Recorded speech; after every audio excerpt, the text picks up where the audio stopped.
Ang mabuting balita ng Panginoon ayon kay San Mateo, chapter 5, verse 43 to 48.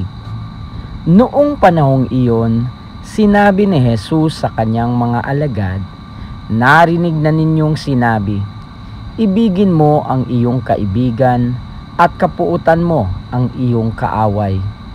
Ngunit ito naman sabi ko, ibigin ninyo ang inyong mga kaaway at idalangin ninyo ang mga umuusig sa inyo, upang kayo'y maging tunay na anak ng inyong amang nasa langit, sapagkat pinasisikat niya ang araw sa masasama at sa mabubuti, at pinapapatak niya ang ulan sa mga banal at sa mga makasalanan.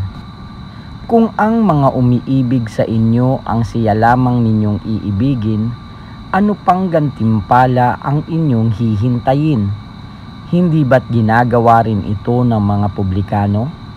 At kung ang binabati lamang ninyo'y ang inyong mga kapatid, ano ang nagawa ninyong higit kaysa iba?